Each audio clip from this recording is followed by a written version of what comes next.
हेमा प्यारे प्यारे लिसनर्स आ चुके हैं आप लोग के लिए माफियाज ट्रैप्ड वाइफ का एक और एपिसोड। तो चलिए शुरू करते हैं इसे। अब तक की कहानी में आप लोगों ने सुन लिया था रियांश जो इस वक्त अपने होठों के तिखापन को कम करने के लिए जिया के होंठ से अपने होठ को काफी अच्छे से लॉक कर चुके थे। वहीं जिया जो डिसबैलेंस होते हुए पीछे की तरफ गिर जाती है और वो जाकर के बेड पर गिरी थी, लेकिन रियांश तब भी उसे नहीं छोड़ते और अब जिया नीचे और रियांश उसके ऊपर बेड पर थे।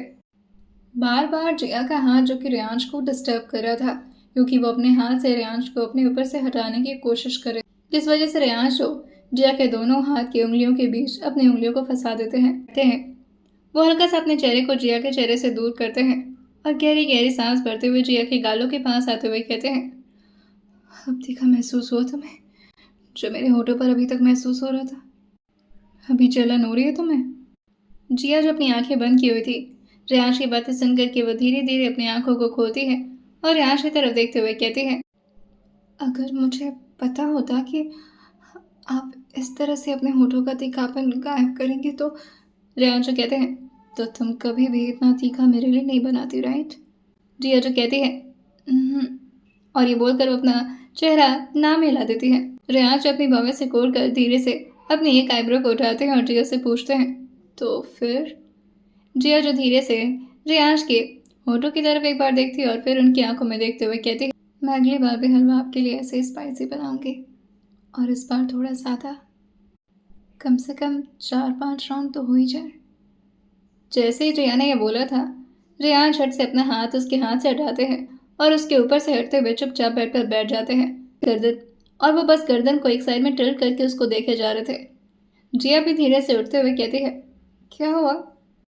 रियांश जो अपने हाथ को आगे बढ़ा करके धीरे से उसके गाल पर छूते हुए कहते हैं, तबीयत ठीक है तुम्हारी क्या? ये क्या हो गया तुम्हें? जिया जो उनकी बात सुनते हुए उनका हाथ अपने गाल से हटाते हुए कहती है, तबीयत बिल्कुल ठीक है। और फिर धीरे धीरे उनके चेस्ट पर अपनी एक उंगली रखते हुए कहती है, नीयत का कुछ डाउट है बस, शायद वो खराब हो रही है। रियाज अपने घुटनों के बल ही जिया की तरफ आगे बढ़ते हुए कहते हैं, जिया अभी रात नहीं हुई है इस तरह की बातें करके तुम। वहीं जिया जो उनके होठों पर अपना हाथ रखते हुए कहती है, नीचे चलते, वरना घर वाले सोचेंगे कुछ ज़्यादा ही रिवॉर्ड मिल रहा है जिया को। जिया ने फर्स्ट टाइम रेयांश से इतनी सेलेक्टिव तरीके से बातें की थी, जिससे रेयांश तुरंत ही जिया का हाथ अपने दिल पर रखते हुए कहते हैं, बंदे को हार्ट अटैक देने का कोई दूसरा तरीका नहीं मिला तुम्हें? जिया भी खड़ी हुई थी, लेकिन रेयांश के यूं इतने तेज खींचने की वजह से जिया उनकी तरफ थोड़ा बेंड हो जाती है। रेयांश ने एक हाथ में अभी जिया का हाथ पकड़ा हुआ था और दूसरे हाथ से जिया की कमर। वो तो अभी बेड पर बैठे हुए थे, लेकिन जिया इस वक्त खड़ी थी। उसके बाल जो कि आगे की तरफ आकर के रियांश और जिया को काफ़ी हद तक कवर कर रहे थे। वहीं रियांश एक हाथ को हटाते हुए जिया के बाल पर अपना हाथ रखते हैं और धीरे से खड़े हो जाते हैं। जिया भी उनके आंखों में बहुत ही ध्यान से देख रही थी और न जाने क्यों, लेकिन आज जिया को रियांश की हरकतों से शर्म नहीं आ रही थी, बल्कि उसे अच्छा लग रहा था जिस तरह से रियांश उसको इतना पैशनेटली किस कर रहे थे, जितना पैशनेटली उसे देख रहे थे। उनकी हर हरकत से रेयांश की ऑब्सेशन जिया के लिए साफ नजर आ रही थी। रेयांश अपने हाथों को उसके बाल पर पकड़ते हैं और उसका पोनी अपने हाथ से ही बना करके उसके बाल को हल्का सा पीछे की तरफ खींचते हुए कहते हैं, आज कहीं बाहर जाना है हमें?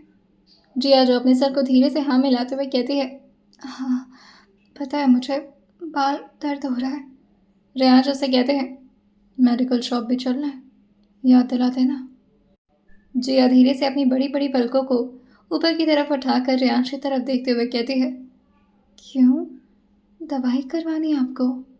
रेयांश कहते हैं, ये जो मेरे साथ तुम गेम खेल रही हो ना, उसका इलाज करवाना पड़ेगा आज। जिया जो रेयांश के हाथ को पकड़ते हुए कहती है, बाल छोड़िए, दर्द हो रहा है। वे रेयांश कहते हैं, तुम्हारे रबर बैंड से अच्छा काम करूंगा मैं, तो तुम्हारे बाल पकड़कर बहुत कुछ करना है। जिया जो उनकी बात को ना समझते हुए कहती है, बाल पकड़कर क्या करता है? रेयांश उससे कहते हैं, तुम्हें भी इतना डिटेल्स में चीज़ें पता नहीं है जिया, मैं आराम से समझाऊंगा तुम्हें। और ये बोलते हुए रेयांश धीरे धीरे उसके बाल को छोड़ते हैं और उसके गर्दन के पास आकर झुकने लगते हैं। जिया अपनी आंखें बंद करके अपनी साइड की तरफ अभी देखती ही कि तभी वो झट से रेयांश को अपने आप से अलग करते हुए कहती है, हरी हरी हरी।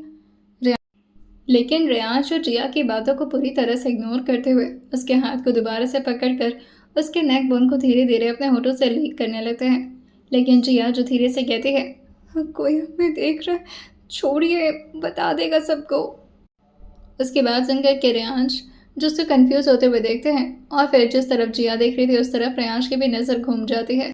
रेयांश जैसे अपनी नज़र घुमाकर उस तरफ देखे थे, वहां पर एक छोटा सा लड़का जो उन दोनों को घूर घूर करके देखे जा रहा था और उसके साथ ही उसके मुंह से उसका लार भी नीचे की तरफ टपक रहा था। वैसे वो बच्चा काफी छोटा था इन सब चीजों को समझने के लिए। वो कोई और नहीं बल्कि दर्शन और राधिका का बेटा रोनी था। रेयांश और जिया से अलग होते हैं और उस तरफ आगे बढ़ जाते हैं, लेकिन रोनी जो रेयांश से काफी डरता था, जिस वजह से वो जल्दी जल्दी नीचे की तरफ भागने लगता है। रेयांश भी उस तरफ दौड़े थे, लेकिन तभी राधिका भी अपने बेटे को ढूंढते हुए ऊपर ही की तरफ आ रही थी, जिस वजह से रेयांश दोबारा से रूम के अंदर आ जाते हैं और जिया को देखते हुए काफी गुस्से में कहते हैं कि जितने भी घर वाले आकर के मुझे और तुम्हें डिस्टर्ब कर रहे हैं ना, इनका तो मैं अलग से हिसाब लूंगा। और ये बच्चा ऐसे क्यों देख रहा था मैं? वही जिया जो कहती है, वो सब छोड़िए, वो नीचे जाकर कुछ बता ना दे।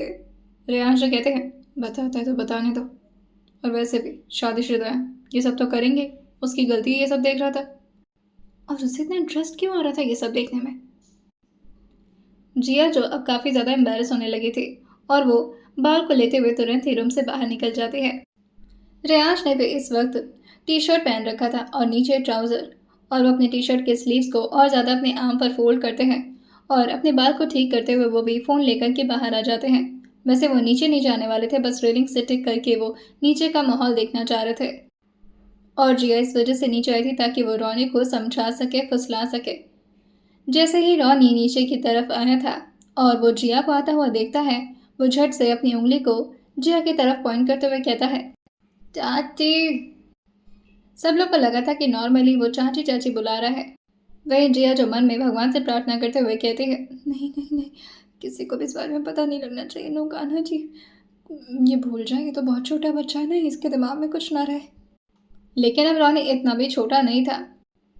वही दर्शन जो रोनी के बाल को ठीक करते हुए पूछता है, कहाँ गए थे और चाची चाची क्या बुला रहे हो? और ऐसे बिना बताए कहीं पर भी मत भागा करो, पता है ना लूसीफर घूमता है यहाँ पर। रोनी जो अपनी मम्मा से काफी तेज आवाज में कहता है, चाची चाचू, मम्मा चाची चाचू किसी। जैसे ही रेयांश ने ये सुना था, वो एकदम से अभी रेलिंग पर टिके हुए थे, लेकिन उनका हाथ एकदम से स्लिप कर जाता है और वो झट से दूसरी तरफ देखते हुए कहते हैं, छी, घटिया लड़का, ये भी कोई बताने वाली बात है, देखा तो अपने पेट में पचा नहीं पा रहा है। वही जैसे ही जिया ने भी ये सुना था, वो भी अपनी जगह पर एकदम से रुक गई थी और सब लोग जानबूझकर के जिया को परेशान करते हुए जोर जोर से खांसने लगे थे। जितेंद्र जी भी हल्का सा स्माइल करते हुए अपनी जगह से खड़े होते हुए कहते हैं, बहुत बातें हो गई, चलिए हम भी अपने अपने रूम में चलते हैं। शिवराज जी भी अपनी जगह से खड़े होते हुए राजनंदिनी से कहते हैं, चलिए चलिए हम लोग भी अपने चलने की तैयारी करते हैं। नंदिनी जी, तबीयत तो ठीक लग रही है ना आपकी, उठाना तो नहीं पड़ेगा गोद में? नंदिनी जी उनकी तरफ देखकर कहती हैं, उसकी कुछ ज़रूरत नहीं है, हम चल रहे हैं।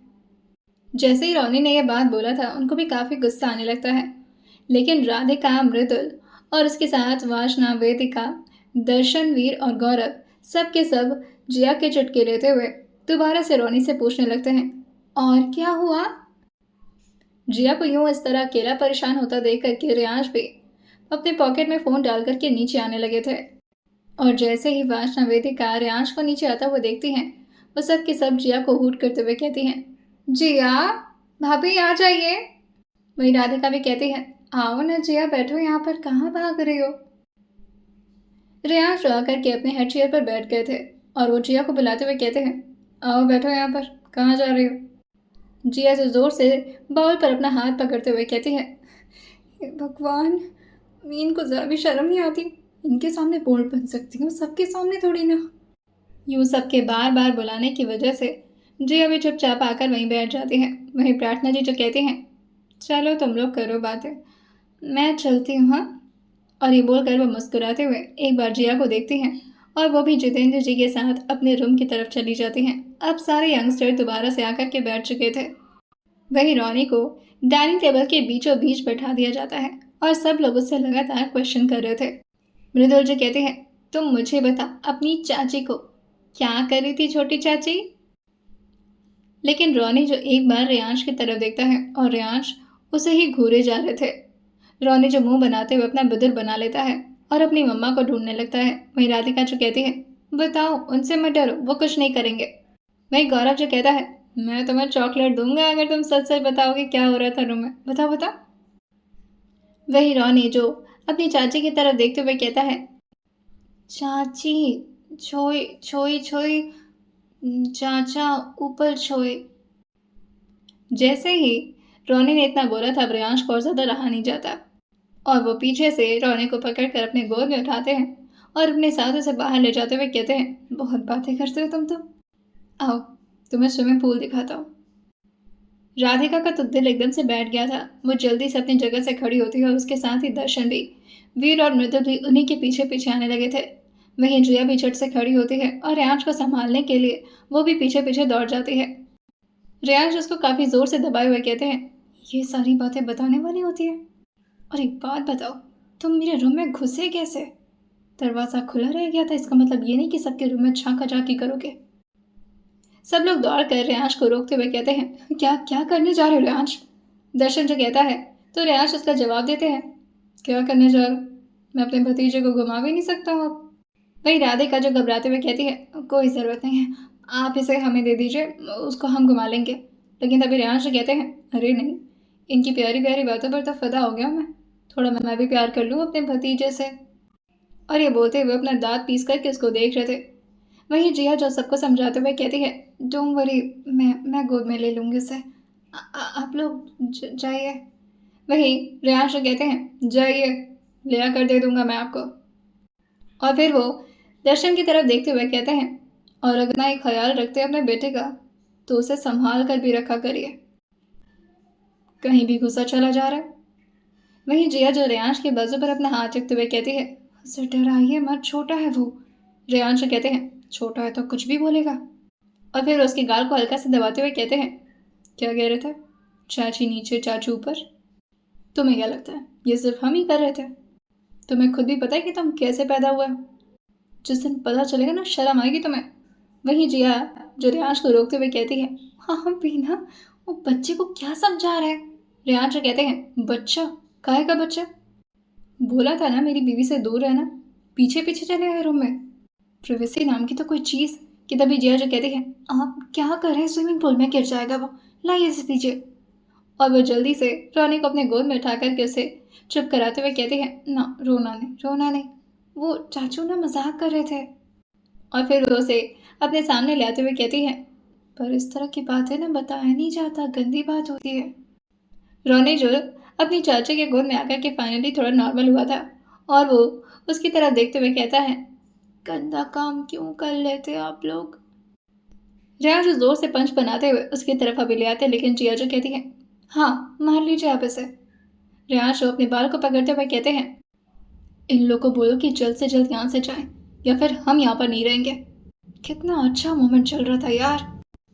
और अभी वो जाते कि फिर से वो फ्रस्ट्रेशन में उसको देखते हुए कहते हैं, और हाँ, गंदा काम नहीं कर रहे थे हम, रोमांस कहते हैं उसे, रोमांस।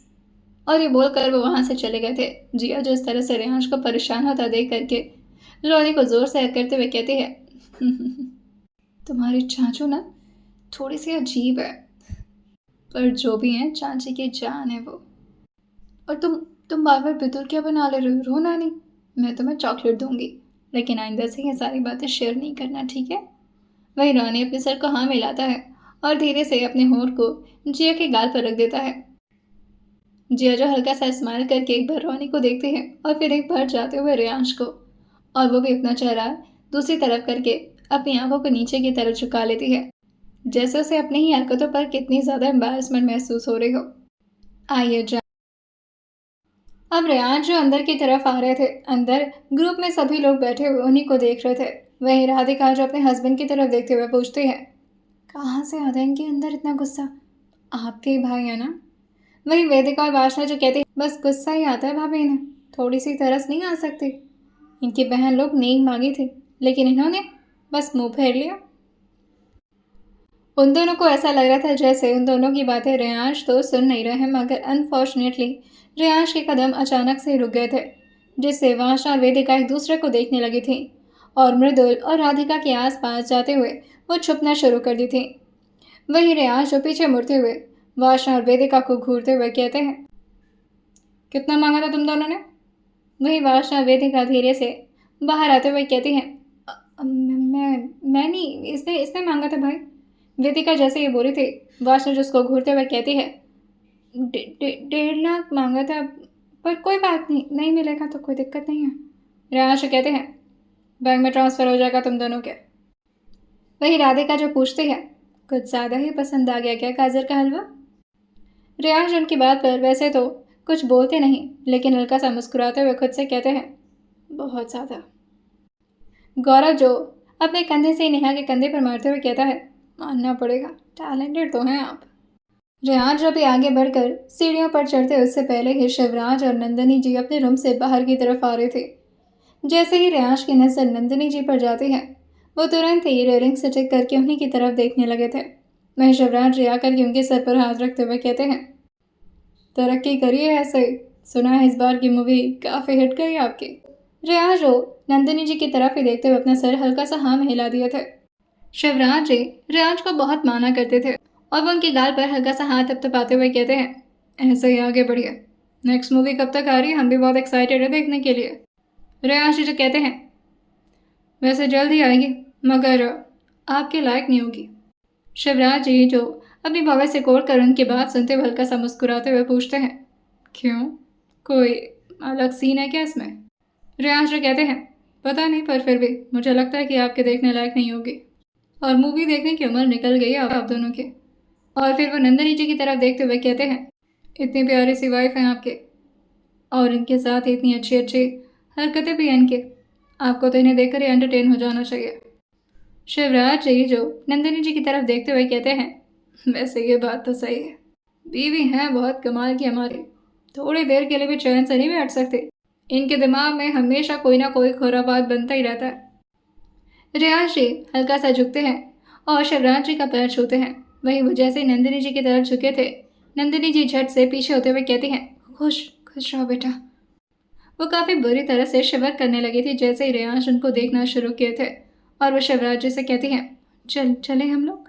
मैं शिवराज जो गौरव को बुलाते हुए कहते हैं, चलिए गौरव। वहीं गौरव ये सुन करके मुंह बनाते हुए कहता है, मैं कहाँ जा रहा हूँ, मुझे तो यहीं जाना है। और फिर वो नेहा की तरफ देखते हुए कहता है, यहाँ पर भी मेरी बहुत ज़रूरत है। वहीं शिवराज जी तो कहते हैं, ऐसे कैसे? अरे ऐसे कैसे, हम दोनों लोग अकेले रहेंगे क्या घर पे? चलो अपने सामान पैक करो और निकलो। गौरव जो अपने डैड की बात सुनते हुए अपना मुंह बनाते हुए कहता है, नहीं डैड, आप लोग चलिए, हम लोग 2-3 दिन में आ जाएंगे। अगर आप लोग को ले जाना है तो आप बड़े भाई को लेकर जाइए ना। लेकिन राधिका और मृदुल को भी तो जिया के साथ वक्त बिताना था और उन दोनों को भी यहाँ पर काफ़ी अच्छा लग रहा था। प्रार्थना जी भी उन दोनों का बहुत ख्याल रखती थी, जिसकी वजह से वो दोनों अपने अपने हस्बैंड को तो मना कर दिए थे। वही गौरव जो अपने मॉम डैड के सामने आकर के उन दोनों को देखते हुए कहता है, वैसे आप लोग इस बात पर मेरा कान मत पकड़ना, लेकिन आप दोनों को भी तो थोड़ी प्राइवेसी मांगती है ना, मतलब माना की उम्र हो गया है, लेकिन रोमांस तो मतलब आप लोग की मर्जी है, क्यों डैड? शिवराज जी उसकी बात समझते हुए उसके गाल पर छूट में मारते हुए कहते हैं, बदमाश। चलो ठीक है, 2-3 दिन का और मोहलत दे रहे हैं, उसके बाद सबके सब घर में मिलने चाहिए मुझे। और जितेंद्र जी भी उन दोनों के साथ पीछे पीछे आ गए थे। सब लोग उन्हें बाय करते हैं। वहीं नंदिनी जी गाड़ी में बैठ तो गई थी, लेकिन वो अभी भी काफ़ी ज़्यादा डर रही थी, जिसकी वजह से वो जिया को अपने पास बुलाती हैं। जिया इस वक्त रोनी को अपने गोद में ली हुई थी। राधिका रोनी को अपने गोद में लेते हुए कहती है, जाओ देखो क्या पर्सनली बुला रही है वो। वहीं मृदुल जी कहती है, हमसे तो नहीं करती कभी पर्सनली बात। वहीं नंदिनी जी जो जिया के हाथ पर अपना एक गहना रखते हुए कहती हैं, इसे अमानत समझना बेटा। और फिर वो धीरे से उसके कान के पास आते हुए कहती हैं, जो भी गलती हुई उसे माफ़ कर देना और रेयांश को समझा देना, उसे पता चल गया है। जैसे ही जिया ने ये सुना था, वो झट से अपनी आंखें बड़ी बड़ी करके उनके चेहरे को देखने लगती है। वहीं नंदिनी जी धीरे से कहती है, सिर्फ तुम ही हो जो रियांश को संभाल सकती हो, वरना उसने बोला है कि मुझे बहुत बुरी। लेकिन तभी शिवराज जी तो कहते हैं, क्या हो गया आपको? अभी वो आगे की तरफ बैठे हुए थे, लेकिन नंदिनी जी अपनी पूरी बात को ख़त्म नहीं कर पाती और जिया को इशारे में बाकी की बात समझा देती है। जिया जो अपने सर को हाँ मिलाती है और उनके दिए हुए अमानत को देखने लगती है। वो उनका पैर छूते हुए आशीर्वाद लेकर के पीछे हो जाती है और गाड़ी का दरवाज़ा बंद करते हुए रियांश के बगल में आकर खड़ी हो गई थी। रियांश भी उन लोगों को देखते हुए बाय किए जा रहे थे और उनकी नज़र अभी भी जाते हुए राज नंदिनी पर ही टिकी हुई थी। सब लोग धीरे धीरे अंदर की तरफ जाने लगे थे। अभी प्रार्थना जी जिया को रोकती, लेकिन उससे पहले रियांश कहते हैं, थोड़ा देर अगर हो सके मुझे भी वक्त मिल जाए मेरी बीवी के साथ। प्रार्थना जी हल्का सा मुस्कुराते हुए कहती हैं, जाओ भाई जाओ। जिया जो रियांश के साथ ऊपर आ गई थी, वहीं रियांश जो जिया के हाथ में एक सोने का कंगन देखते हुए कहते हैं, ये उन्होंने दिया। जिया जो अपने हाथ में उस कंगन को पकड़ते हुए कहती है, उन्होंने ही दिया है। रियांश उससे पूछते हैं, तो तुम उनसे रिश्वत लेकर आई हो ताकि तुम मेरे सामने सिफारिश कर सको उनकी? अगर उनको बचाने के बारे में तुमने एक लफ्ज़ भी बोला ना, तो जान लेना जिया। जिया जो रियांश की तरफ देखते हुए कहती है, आप किसको किसको मारने चाहेंगे? अपनी फैमिली है वो। रियांश जो कहते हैं, अपनी फैमिली होकर कोई ऐसा करता है? तुम्हें हर्ट करने के बारे में सोचा था उन्होंने। तुम्हें हाइट से कितना डर लगता है, अगर तुम्हें कुछ हो जाता तो? जिया जो कहती है, पर हुआ तो नहीं ना। रेहान जो उसके गाल पर अपना हाथ रखते हुए कहते हैं, लूसीफर ने तुम्हें बचाया जिया। अगर लूसीफर मेरे साथ नहीं होता उस वक्त तो मैं तुम्हें खो सकता था, और ये सोच कर भी मुझे डर लगता है। मैं उन्हें माफ़ नहीं करूँगा। जिया जो रेहान के गाल पर धीरे धीरे अपना हाथ हिलाते हुए कहती है, मैं माफ़ करने के लिए कह भी नहीं रही हूँ। सतर्क रहिए उनसे, पर हर किसी को मारना ज़रूरी नहीं होता और हर किसी को पनिशमेंट भी देना ज़रूरी नहीं होता। उन्हें खुद अपनी गलती का एहसास हो गया है। वो बार बार मुझसे माफ़ी मांग रही हैं। रेहान जो उसकी बात को सुनते हुए काफ़ी गुस्से में उसके फोरहेड से अपने फोरहेड को लगाते हुए कहते हैं, यही प्रॉब्लम है तुम्हारी। पता नहीं क्यों इतनी इमोशनल हो तुम, किसी की भी बातों में आ जाती हो। लोग तुम्हारे इसी मासूमियत का फ़ायदा उठाते हैं। अगर ऐसे बन के रहोगी ना, तो ज़िंदगी भर ठोकर खाती रहोगी जिया। जिया जो धीरे से अपने चेहरे को ऊपर की तरफ उठाकर रेयांश की तरफ देखते हुए कहती है, मेरे पास ठोकर से बचाने वाले आप हैं ना, क्या ज़रूरत है मुझे ज़्यादा होशियार बनने की? बनकर रहने दीजिए ना मुझे मासूम। नहीं बनना मुझे स्ट्रॉन्ग, स्मार्ट, बहुत ही ज़्यादा शातिर, जो हर किसी की चाल को समझ सके। मैं जैसी हूँ मुझे वैसे ही रहने दीजिए। उसकी बात सुनकर के रेयांश ने भी अपनी आंखें बंद कर ली थी और ये बोलते बोलते जिया भी इमोशनल हो गई थी और उसने भी अपनी आंखें बंद कर ली थी। पूरे रूम में दोबारा से एकदम से शांति गूंज गई थी। आवाज़ आ रही थी तो सिर्फ दोनों के सांसों की। रेयांश धीरे से अपने फिंगर टिप को जिया के हाथों से ऊपर की तरफ ले जाते हुए उसके गर्दन पर अपने फिंगर टिप को सहलाते हुए कहते हैं, पता नहीं कैसे तुम्हारे सामने इतना कमज़ोर पड़ जाता हूँ मैं। अगर ये बात कोई और मुझसे बोलता ना, तो उसकी बात मानना तो दूर की बात है, मैं उसकी बुरी हालत कर देता। मत किया करो तुम मुझसे ऐसे रिक्वेस्ट। नहीं जीत पाता हूँ तुमसे जिया। रेयांश की बातों को सुन करके जिया धीरे से बस अपनी आंखें खोली थी और रेयांश के चेहरे को देखने लगी थी। वहीं वो धीरे से अपने हाथ को रेयांश के सीने पर रखते हुए कहती है, हमें कहीं जाना था ना, इस बारे में बात करना छोड़ दीजिए आप। रेयांश जो पीछे जाते हुए अपनी आंखें धीरे से खोलते हैं और फ़ोन को दोबारा से अपने हाथ में लेते हुए कहते हैं, एक आखिरी मौका दे रहा हूँ उन्हें, तुम्हारी वजह से। वहीं जिया जो कहती है, फ़ोन में क्या कर रहे? रेयांश उससे कहते हैं, लूसीफर उनकी गाड़ी में, पैसेंजर सीट पर बैठे केयरटेकर से बोल देता हूँ ताकि वो लूसीफर को छोड़े ना, और अगर वो औरत लूसीफर को अकेले मिल गई ना, बहुत बुरी मौत देगा उन्हें। जिया जल्दी जल्दी अपने सर को नाम हिलाते हुए कहते हैं, ऐसा कुछ नहीं करेंगे आप, प्लीज़। जिया की आंखों से आंसू गिर रहे थे। रेयांश उस आंसू को देखते हुए तुरंत ही अपने हाथ से उसे रोकते हुए कहते हैं, बहुत रो चुकी हो तुम अपनी ज़िंदगी में, अब और रोने नहीं दे सकता तुम्हें। और मान तो रहा हूँ ना बात, रोक रहा हूँ लूसीफर को, परेशान मत हो तुम। और वो फ़ोन में अपने केयर टेकर को कुछ मैसेज कर दिए थे दूसरी तरफ से भी तुरंत रिप्लाई आ जाता है और रेयांश उसको आकर के जोर से करते हुए कहते हैं, सिर्फ तुम्हारे लिए, वरना जितना गुस्सा मुझे इस वक्त आ रहा है ना, अपने हाथों से मार देता उन्हें। जिया जो रेयांश के पीठ पर धीरे धीरे अपना हाथ रब करते हुए कहती है, शांत हो जाइए आप,